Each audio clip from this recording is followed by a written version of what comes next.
नमस्कार, आपके साथ मैं नीला। आप देख रहे हैं एएमजी न्यूज। शहर तथा आसपास की खबरों को लेकर हम हाजिर हैं। शुरू करेंगे प्रमुख खबरों से। दुर्गोत्सव के बीच कोरोना संक्रमण को लेकर जिला प्रशासन है अलर्ट मोड पर। साक्षी बाजार में सड़कों पर लगने वाले दुकानों को प्रशासन ने हटाया, हुई नोकझोंक। स्वच्छ भारत मिशन के तहत जुगसलाई नगर परिषद ने की नई पहल, खाद कलश की हुई स्थापना, धार्मिक स्थानों में की जाएगी स्थापित। बीते दिनों मानगो क्षेत्र में हुए खूनी संघर्ष के आरोपियों की गिरफ्तारी की उठी मांग, मृतक के परिजनों ने की एसएसपी से मुलाकात।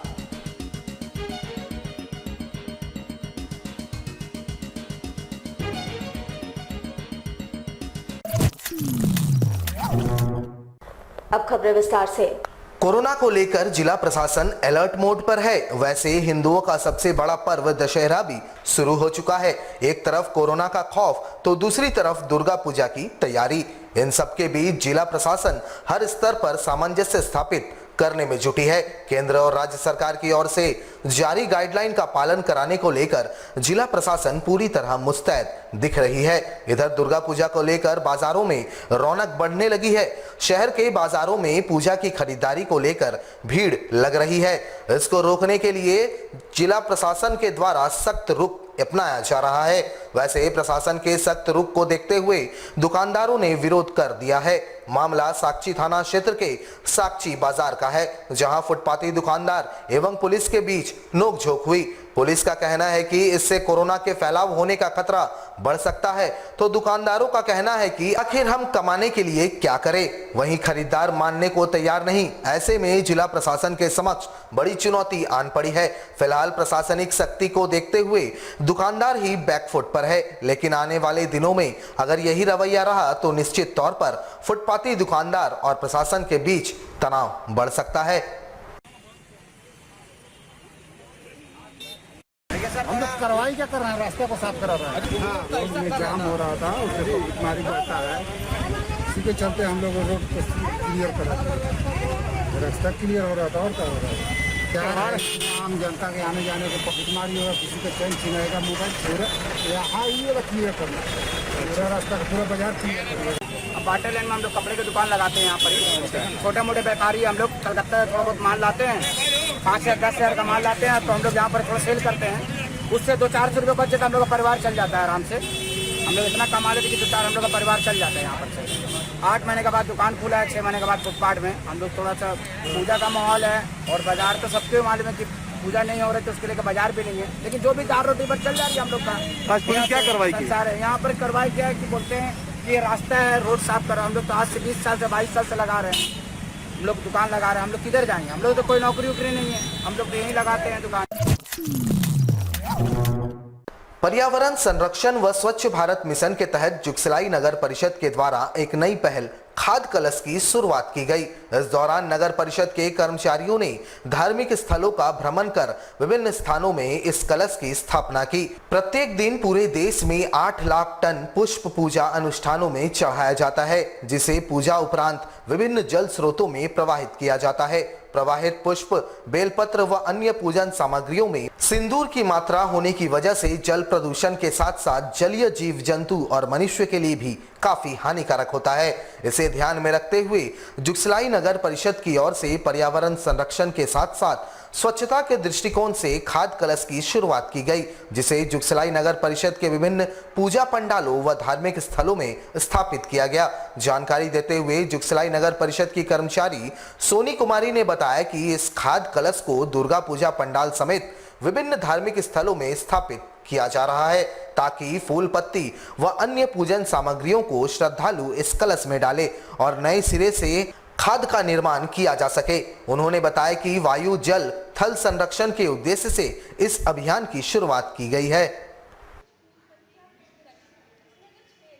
द्वारा हम लोगों ने एक अभियान की शुरुआत की है जुगसलाई नगर परिषद द्वारा, जिसका मुख्य उद्देश्य है कि पूजा पाठ के दौरान आस्था के समय जो भक्ति के टाइम में हम लोगों का फूल बेलपत्र लगे होते हैं, उसमें कुछ सिंदूर की भी मात्रा होती है। जब वो यूं ही चले जाते हैं जल स्रोतों में तो वो जलीय जीवन को भी प्रभावित करते हैं और मानव स्वास्थ्य के लिए भी अच्छा नहीं होता है। इसीलिए हम लोग कोशिश कर रहे हैं और सभी दुर्गा पूजा पंडाल समिति से अनुरोध कर रहे हैं कि ये खाद कलश जो है वो अपने पास लगाएं और एकादशी से लेकर दशमी तक जो भी पूजा पाठ के दौरान उत्पन्न फूल पत्ती बेलपत्र हुआ, हवन के दौरान राख वगैरह उत्पन्न हुए, वो इस कलश में रखें। इस कलश में वो नेचुरली खाद के रूप में परिवर्तित हो जाएंगे। फिर इसका पुनः उपयोग करके हम लोग फूल पौधे इत्यादि लगा सकते हैं। इससे न सिर्फ पर्यावरण स्वच्छ रहेगा बल्कि हमारा जुगसलाई भी स्वच्छ रहेगा और नए पौधे भी हम लोग लगा सकते हैं। बीते 16 अक्टूबर को जमशेदपुर के मानगो थाना अंतर्गत दाईगुट्टू रोड नंबर 5 में पारिवारिक विवाद में रिश्तेदारों ने ही एक युवक की चाकू मारकर हत्या कर दी थी। वैसे इस मामले में मानगो थाना पुलिस ने 3 लोगों को गिरफ्तार कर न्यायिक हिरासत में भेज दिया है। वहीं मृतक की मां अन्य रिश्तेदारों के साथ सोमवार को जिले के एसएसपी से मुलाकात करने पहुंची। बाकी बचे अन्य आरोपियों को अविलंब गिरफ्तार किए जाने की मांग इन्होंने उठाई है।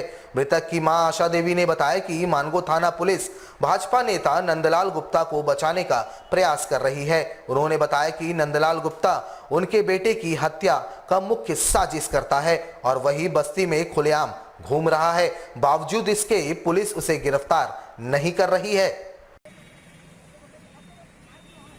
एसपी सर के पास आए। मेरा भाई उत्तम कुमार जो शुक्रवार को 16 तारीख को मारा गया घर के जमीन के विवाद में। सर हमारे जो मुख्य आरोपी है सर वो पकड़े नहीं गए हैं सर। हमें जल्द से जल्द इस पर कार्रवाई करनी चाहिए। थाने वाले अभी तक कुछ काम नहीं कर रहे हैं सर और वो दिन दहाड़े घूम रहे सर। और इस सब साजिश के पीछे नंदलाल गुप्ता का हाथ है। हम लोग दिन दहाड़े घूम रहे सर। आज को हमारी जान को खतरा भी है सर। जमशेदपुर से सटे चांदिल क्षेत्र में बीते 5 दिनों से चले आ रहे भुइयाडीह स्थित रिनोविजन एक्सपोर्ट प्राइवेट लिमिटेड कंपनी प्रबंधन और कामगारों के बीच विवाद सोमवार को समाप्त हो गया। डीएलसी कार्यालय में दोनों पक्षों के बीच सहमति के साथ बोनस, न्यूनतम मजदूरी व पहचान पत्र सहित वेतन से संबंधित सभी समस्याओं का समाधान कर दिया गया। दोनों पक्षों के बीच हुए समझौते के बाद हड़ताल समाप्त करने की घोषणा कर दी गई। आपको बता दें कि उक्त कंपनी में 55 कामगार हड़ताल पर चले गए थे, जिसके बाद प्रबंधन के खिलाफ मजदूरों ने डीएलसी कार्यालय में शिकायत दर्ज करवाई थी, जहां आज सुनवाई के बाद आपसी सहमति से फैसला लिया गया। वहीं फैसला आते ही कामगारों के बीच खुशी देखी गई। क्षेत्र के जिला परिषद सदस्य ओम प्रकाश लायक के नेतृत्व में उप श्रमायुक्त व कंपनी प्रबंधन के साथ ये बैठक आयोजित की गई थी। उन्होंने कहा कि पूजा से पहले सभी मजदूरों के बैंक खाते में उनका बोनस का भुगतान कर दिया जाएगा, जिससे कि वो त्योहार खुशी खुशी अपने परिवार के साथ मना सके। 4-5 दिन पहले से रिनोविजन एक्सपोर्ट प्राइवेट लिमिटेड भुइयाडीह चांडिल में मजदूरों द्वारा आंदोलन चल रहा था। विभिन्न तरह का मांगे था, बोनस, पेमेंट वृद्धि, जो भी मांगे था आज डीएलसी ऑफिस जमशेदपुर में वार्ता हुई। वार्ता में बोनस भी ये लोगों को मिलेगा, पेमेंट में जो न्यूनतम मजदूरी वो भी मिलेगा। पूजा से पहले ये लोगों का बोनस, जो भी बोनस का पेमेंट है वो ये लोग के अकाउंट में चल जाएगा और खुशी से ये लोग त्यौहार मनाएगा अपना परिवार के साथ। जमशेदपुर के पश्चिम विधानसभा क्षेत्र में क्षेत्र के विधायक सह राज्य के स्वास्थ्य मंत्री बन्ना गुप्ता के द्वारा नवरात्रि के 9 दिन में 9 विभिन्न मंदिरों में जीर्णोद्धार कार्यक्रम चलाया जा रहा है। तृतीय दिन में मानगो समता नगर स्थित नीलकंठ महादेव मंदिर में भी शिलान्यास किया गया। मानगो समता नगर स्थित स्वर्गीय अवधेश सिंह नीलकंठ महादेव मंदिर वर्षों पुरानी है और इस मंदिर में आसपास के इलाके के लगभग 400 परिवार इसी मंदिर में पूजा अर्चना के लिए पहुंचते हैं। राज्य के स्वास्थ्य मंत्री के द्वारा नवरात्र के 9 दिनों में 9 मंदिरों के जीर्णोद्धार का जिम्मा उठाया गया है। इसी कड़ी में इस मंदिर का भी जीर्णोद्धार 3,45,000 की लागत से की जा रही है। नवरात्र के तृतीय दिन यहां मंत्री बन्ना गुप्ता के सहयोगियों ने पहुंचकर पूजा अर्चना की। अगले 1 माह के भीतर यहां भव्य मंदिर बनकर तैयार हो जाएगा।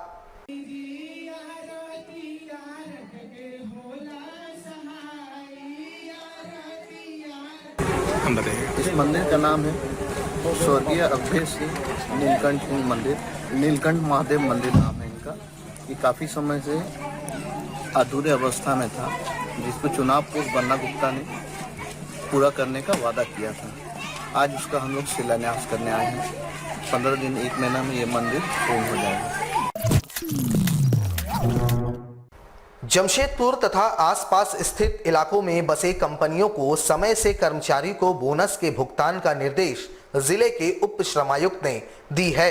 कानून के तहत कम से कम 8.33% का बोनस सभी कंपनियों को करना है। वैसे त्योहारों के मौसम में बोनस को लेकर लगातार शहर तथा आसपास के इलाकों में स्थित कंपनियों में कर्मचारी और कंपनी प्रबंधन के बीच तनातनी बनी रहती है। ऐसे में जिले के उप श्रमायुक्त ने इस मामले पर स्पष्ट रूप से कहा है कि कानून के तहत 5 वर्ष की ऊपर की अवधि से चल रहे तमाम कंपनी एवं संस्थानों को जिनके पास 20 से ज्यादा कर्मचारी हैं, उन्हें बोनस का भुगतान करना अनिवार्य है। वहीं उन्होंने कहा कि विगत कुछ दिनों में क्षेत्र के कई कंपनियों की शिकायत उनके पास आई थी, जिसमें कर्मचारियों ने बोनस नहीं मिलने की बातें कही।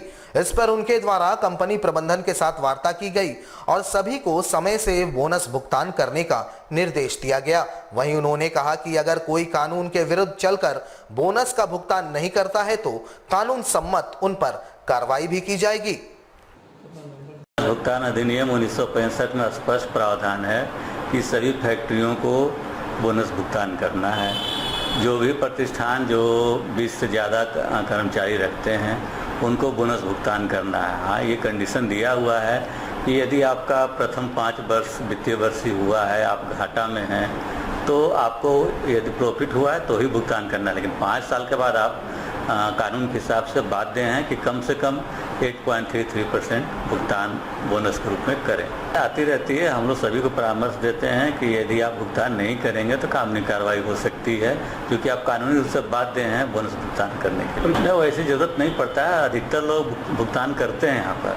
अभी चूँकि आर्थिक स्थिति यहाँ थोड़ा ख़राब है, हमारा आदित्यपुर एरिया का इंडस्ट्री थोड़ा पिछले 1-2 साल से रिसेशन पीरियड में चल रहे हैं, तो वो भी भुगतान कर रहे हैं। हाँ, थोड़ा अभी कम कर रहे होंगे, फिर बाकी वो दूसरे किस्त में करेंगे, लेकिन कर रहे हैं सभी। है जहाँ भी 20 से ज़्यादा वर्कर काम करते हैं सभी जगह बोनस एक लागू होता है और उनको भुगतान करना ही है।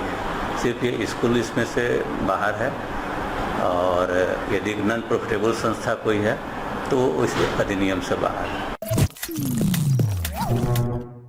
जमशेदपुर के बागबेड़ा स्थित माई दरबार सेवा संघ के द्वारा दुर्गोत्सव के मौके पर पंडालों में छोटे रूप में ध्वनि विस्तारक यंत्र इस्तेमाल किए जाने की अनुमति जिले के उपायुक्त से की गई है। इस संबंध में इन्होंने एक मांग पत्र सौंपा है। इस दौरान इन्होंने कहा कि दुर्गोत्सव को इस बार कोरोना काल के बीच मनाया जा रहा है। देश और राज्य की जनता ने लॉकडाउन के शुरुआत से ही सरकारी नियमों का पालन किया है, लेकिन दुर्गोत्सव लोगों के आस्था से जुड़ा मुद्दा है। इस त्योहार को लोग अपने घरों में मना सके, इसके लिए जरूरी है कि पंडालों में होने वाले मंत्रोच्चार आसपास के स्थानीयों को सुनाई दे, ताकि लोग घर से ही पूजा को संपन्न कर सके, और इसके लिए ध्वनि विस्तारक यंत्र की आवश्यकता है। जिले के उपायुक्त इस मामले को संज्ञान में लेकर इससे संबंधित आदेश निर्गत करे, ताकि लोग घरों से ही पूजा को भली भांति संपन्न करवा सके। हम लोग डीसी महोदय के सामने कार्यालय के समक्ष आए हैं।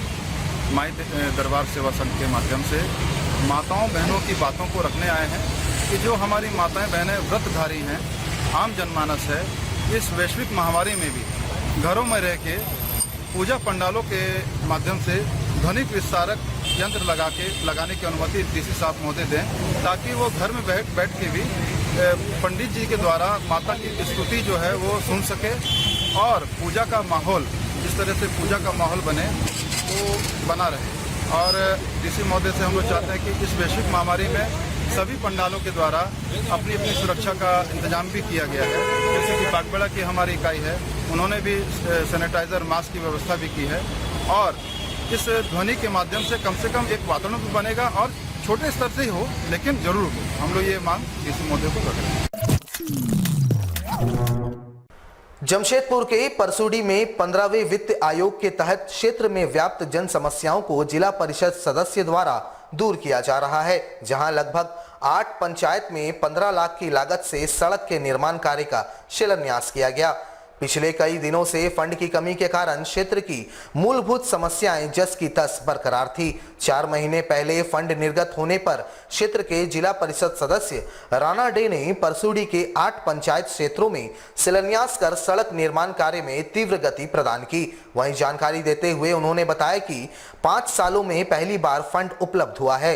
पंचायत चुनाव के समय जो वादा क्षेत्र की जनता से उनके द्वारा की गई थी, आज उसे वे पूरा कर रहे हैं। उन्होंने बताया कि क्षेत्र की मूलभूत समस्याओं को दूर करना ही उनकी पहली प्राथमिकता है। ये हमारा 15 वित्त का फंड है, जिला परिषद के तरफ से हो रहा है और ये हमारा फर्स्ट टाइम फंड है। और जनता से हम लोग वादा किए थे कि फंड आने के बाद हम लोग आज हमारा ये 15 लाख का फंड है। हम लोग 5 जगह हम लोग शिलान्यास किए। अभी ये रोड बन रहा है, पीसीसी रोड का। बात है कि 5 साल होने जा रहा, 4 महीना पहले हम लोग का फंड है और हम लोग जनता से जो वादा किए थे, जो 15 लाख हम लोग को दिए, उसी में हम लोग काम करने का हम लोग को मौका मिल रहा है और बहुत खुशी का बात है। जमीनी विवाद में सीताराम डेरा थाना क्षेत्र के कल्याण नगर में एक ही परिवार के लोग आपस में भिड़ गए। इस मामले में एक पक्ष की महिला गंभीर रूप से घायल हो गई, जिसका इलाज एमजीएम अस्पताल में चल रहा है। जमीन विवाद के कारण एक ही परिवार के 2 भाई आपस में भिड़ गए, जिसमें आरोपी युवक की भाभी गंभीर रूप से घायल हो गई, जिसका इलाज एमजीएम अस्पताल में चल रहा है। बताया जा रहा है कि 2 गज जमीन के लिए ममेरे भाइयों में काफी दिनों से विवाद चल रहा था। इसी विवाद के कारण घर की मुखिया की जान चली गई थी। कई बार इस मामले को लेकर सीताराम डेरा थाने में शिकायत भी दर्ज कराई गई थी, लेकिन इस मामले में कोई समाधान नहीं निकल पाया। इसी जमीन विवाद में आज तड़के ममेरे भाई ने 10 से 15 लोगों को लेकर घर पर चढ़ाई कर दी और खूब मारपीट की। बताया जाता है कि आरोपी राजा यादव अब फरार है। वहाँ ये सब लड़का ले जाके घर को मारपीट किया था। अच्छा है, जिसमें इसको चोट लगा है। तो इधर से भी यही एक है कल्याण नगर। पूर्व में इन लोग का जमीन का विवाद चल रहा है। और वहाँ हम गए तो लोग बता रहा था कि 10-15 लड़का था सब। हमारे साथ लगातार जुड़े रहने के लिए आप हमें YouTube पर जरूर सब्सक्राइब करें। आज के लिए बस इतना ही। कल आपसे फिर मिलेंगे कुछ नई खबरों के साथ। तब तक के लिए AMG न्यूज की पूरी टीम को दीजिए इजाजत। नमस्कार।